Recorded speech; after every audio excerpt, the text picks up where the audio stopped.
Test 5. You will hear a number of different recordings and you will have to answer questions on what you hear. There will be time for you to read the instructions and questions, and you will have a chance to check your work. All the recordings will be played once only. The test is in 4 sections. At the end of the test, you will be given 10 minutes to transfer your answers to an answer sheet. Now turn to Section 1. Section 1. You will hear 2 flatmates, Tom and Richard, talking about their new flatmate who has just moved in the week before. First, you have some time to look at questions 1 to 6.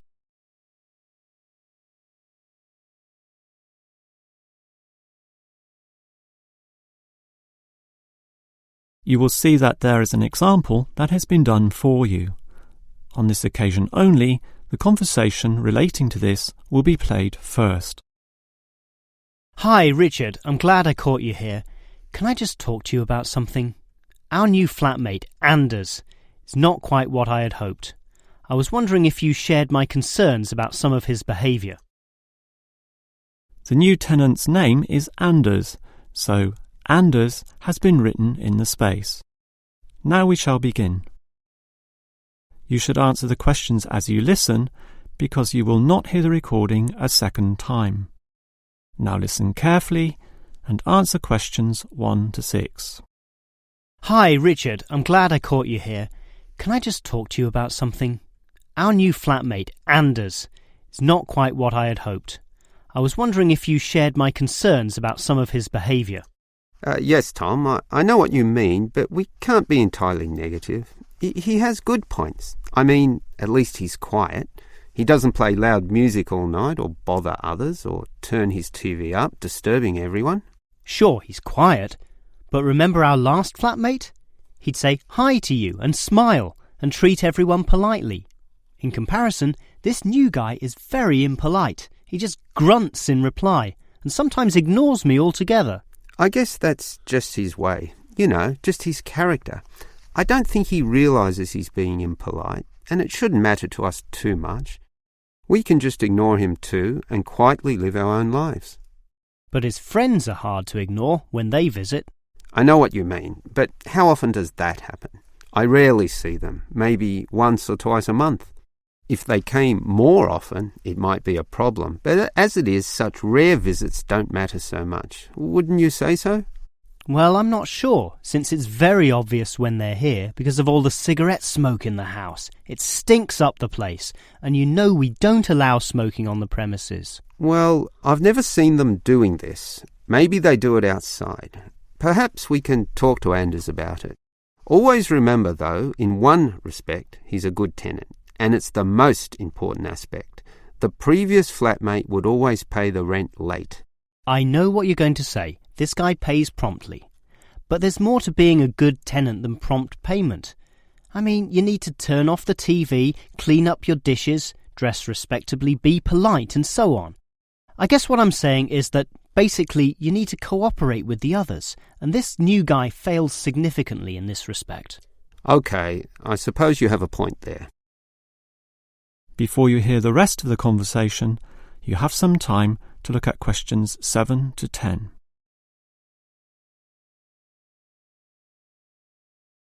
Now listen and answer questions 7 to 10. I tell you what, Tom, why don't we talk to our new flatmate, Anders, about these issues? If we throw him out, we'll have to go to all the trouble of finding another flatmate who might not necessarily be much better. So, let's give the current guy a chance. Here, I've got a piece of paper, so let's make a short list of issues to discuss with him. Get it out into the open. Sure, we'll give him one more chance. So write communication, and let's tell him to... Well, we can't change a person's personality overnight. So why don't we have a weekly tenants meeting, and we can just ask him to attend. That way we can get to know him better. I'll write attend meeting, and we can take it from there. OK, but we have to tell him about his friends. They can't just do whatever they want. Write a heading Friends, and then write don't smoke anywhere, inside or outside. Well, instead of being so direct and possibly causing offence, I'll just write follow rules and verbally mention the rules. TV off by 10 p.m, no loud music or bad behaviour, including smoking. OK, do that, but I still think we need to specifically mention that last issue. You know how I can't stand the habit. So I'd like this to be another and separate point. Cigarettes, strictly forbidden. And it's important to include the strictly here. We can't pussyfoot around too much. Sometimes directness is necessary. OK, I'll write that. Forbidden. OK. And what about cleaning duties? Anders is a little too relaxed about that. Dishes are sometimes not washed, dirty teacups are left around the place, and so on. So, right, must do better. Yeah, again, Tom, he might take that personally and it could cause a scene. I'd rather be general. I'll write must be done and I'll tell him that that's for everyone, not just him. OK? OK, as long as he gets the message. That is the end of section 1. You now have half a minute to check your answers.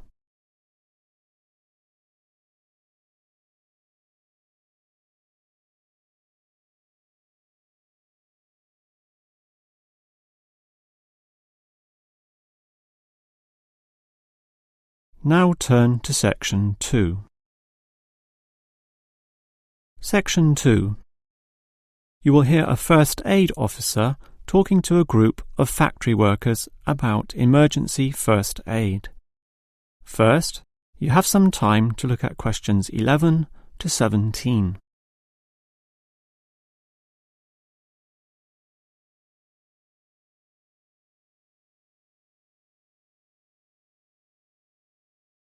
Now listen carefully and answer questions 11 to 17.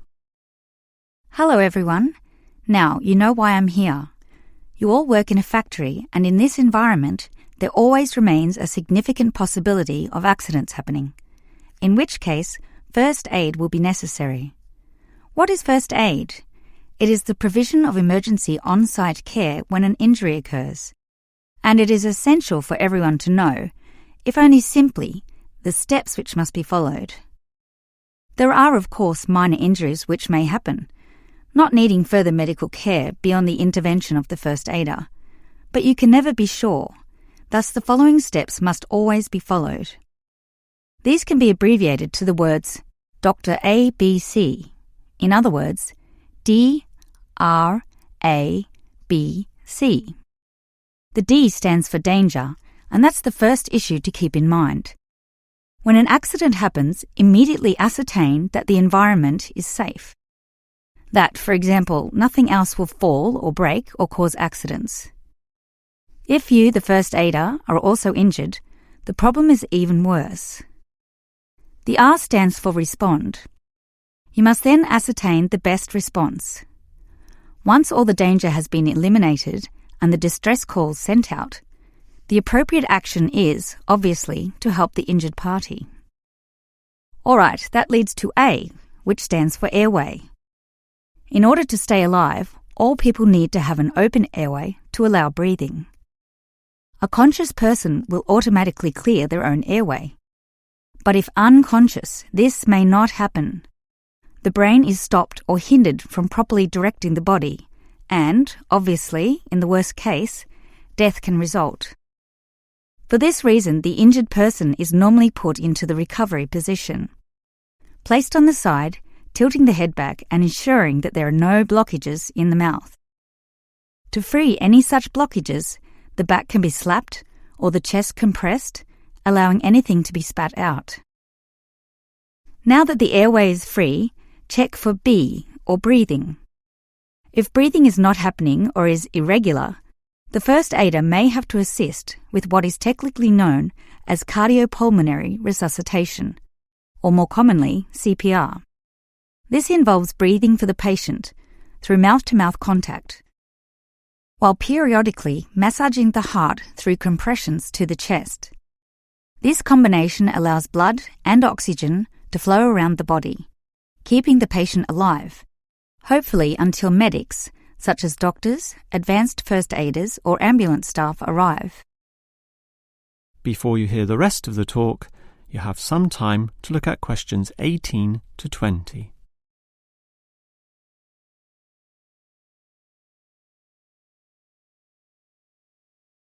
Now listen and answer questions 18 to 20. Now, it's certainly good to have knowledge of emergency first aid, but, obviously, the best situation is simply not to have accidents occur in the first place. For that, you need to be aware of safety issues, but just saying "be aware" does not usually achieve much. It is more important to have an appointed person whose job is to ensure awareness and work safety. Safety inspections would obviously be part of their job, whereby they can make sure, for example, that the first aid boxes are fully equipped. Another idea is to put posters on the walls, but, interestingly, research has proven that these tend to be ignored, becoming just part of the wallpaper, seen but not put into practice. It is much better if everyone is just instilled to not be reckless, that is, to not rush into situations without thinking about the possibility of accidents.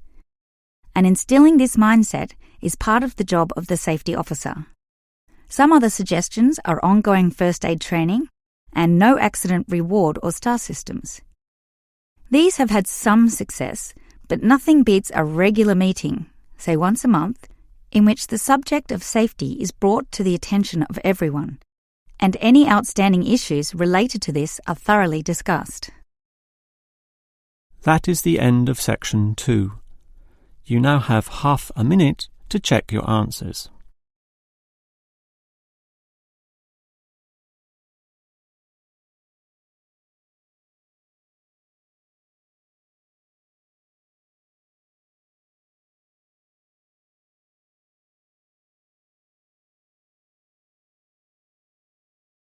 Now turn to section 3. Section 3. You will hear two students, Frank and Nicole, discussing their research on university waste. First, you have some time to look at questions 21 to 25.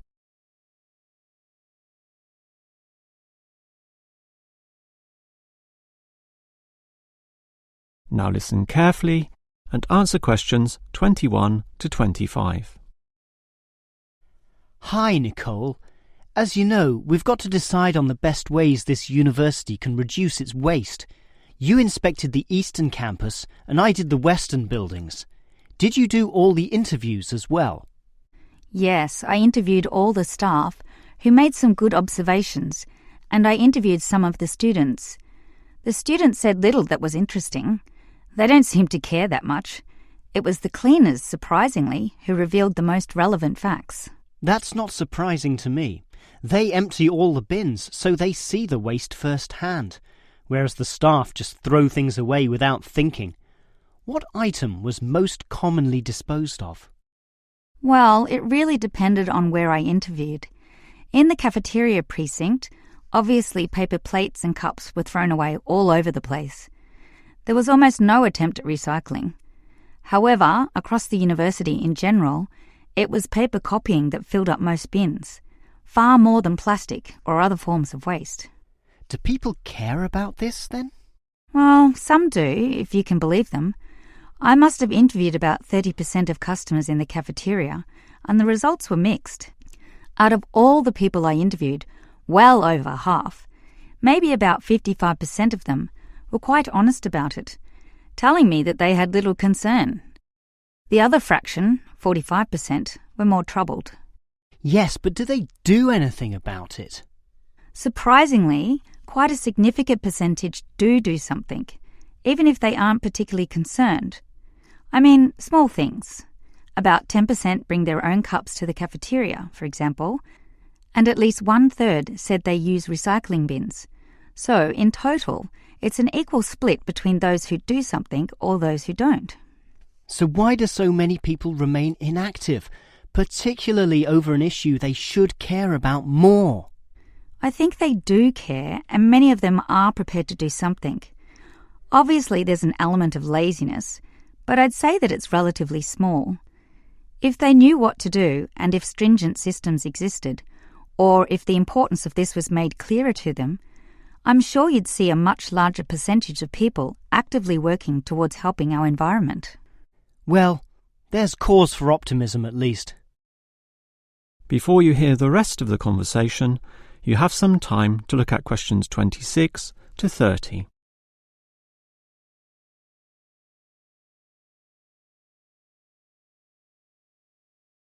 Now listen and answer questions 26 to 30. Clearly then, there's a significant waste of paper here at this university, so I've worked out one practical suggestion which could help reduce it, specifically the waste from the excess photocopying. Let me hear it then.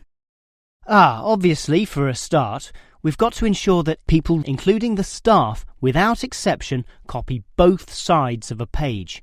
We can't tolerate single-sided copying. It's just far too wasteful. Absolutely. Just more trees being chopped down.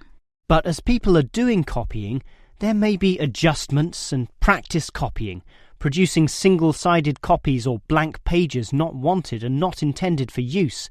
These need to be deposited into a tray for intended recycling. You know, for recopying onto the blank side of the page. But people don't usually do that. I'm afraid it's just human nature.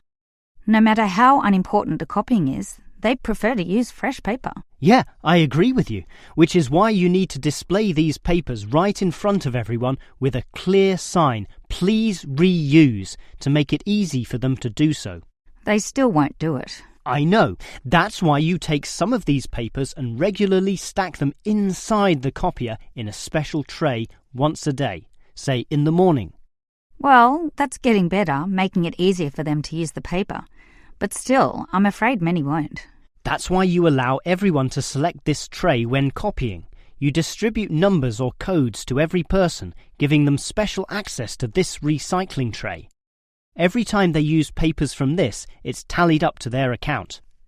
I know I'm sounding a bit negative, or even cynical here, but why should they bother using that tray? Because the person who does the most copying from this recycling tray gets, say, a cinema pass or lottery ticket or some other sort of reward. Oh, right. Now that's a system which might just work. Let's trial it in the office and see what happens. That is the end of section 3. You now have half a minute to check your answers.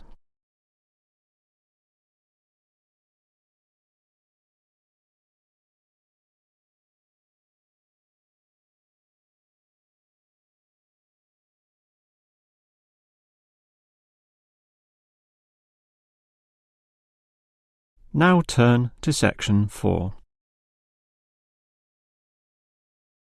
Section 4. You will hear a lecturer discussing techniques for removing carbon dioxide from the atmosphere. First, you have some time to look at questions 31 to 33.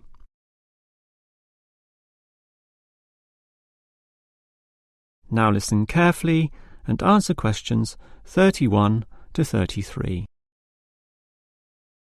We all know about the role of carbon dioxide in causing global warming. Obviously, society needs to reduce the release of carbon dioxide, otherwise known as CO2. This gas comes from the burning of fossil fuels, such as coal and oil, and it is virtually impossible for society to prevent or even limit such activity. Our need for energy and power is just too great. Instead, a more practical idea is to collect the carbon dioxide from the burning process, for example, directly from the chimneys of power stations, and somehow prevent this gas from being released into the environment. To do that, you need to store it somehow, and that has to be essentially forever. It is perhaps for this reason that many believe that, rather than storing the carbon dioxide as a gas, it is better to react it with metal oxides, such as magnesium or calcium, which results in the formation of a hard carbonate material. The gas is, in effect, turned into a stable and unreactive solid, which can simply be dumped anywhere. This process actually occurs naturally, although very, very slowly, and is one cause of the surface limestone in the world. But this slow reaction speed is the problem. Even when enhancing this process through high temperature and pressure, or pre-treatment of the mineral, it is still far too slow to be economical. One other technique which has been suggested is to pump the gas to the bottom of the ocean, where it would react with compounds in the seawater, forming carbonic acid. However, this alternative has now been ruled out. The CO2 may be removed from the atmosphere, but the high oceanic acidity which would result raises its own set of problems, mostly with all the delicate life and the intricate food chains in the seawater, some on which we ourselves depend, and that's something which no one wants to experiment with. Before you hear the rest of the lecture, you have some time to look at questions 34 to 40.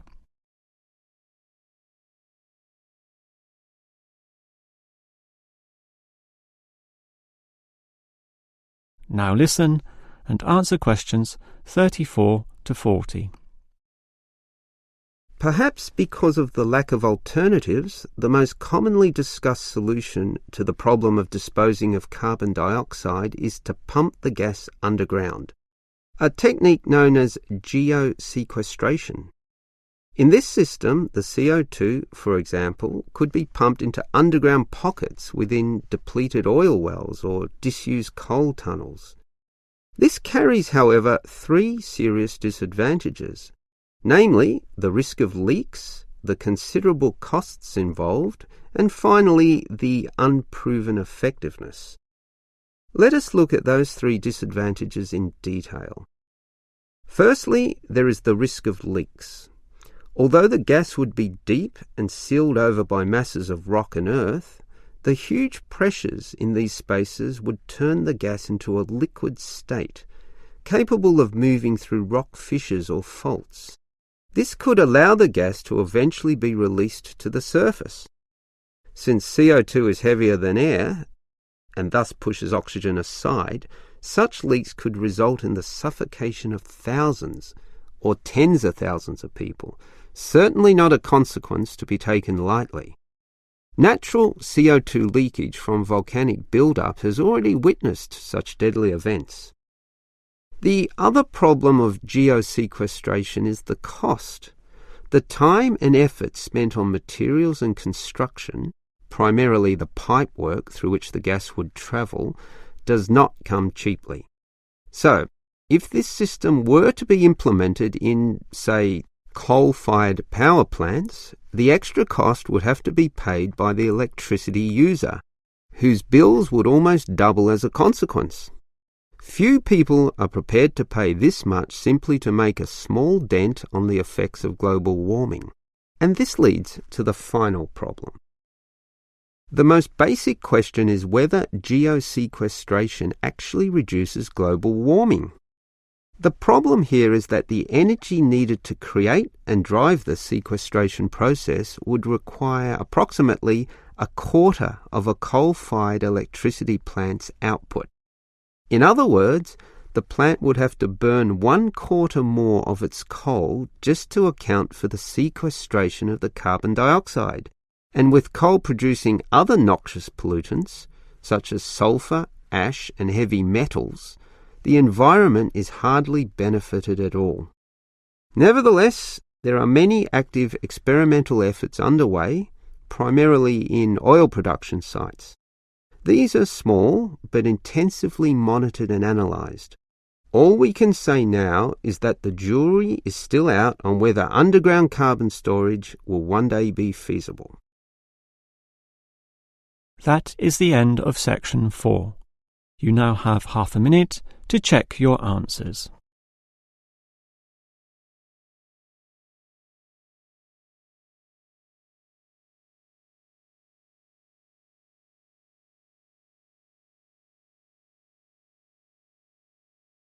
That is the end of the listening test.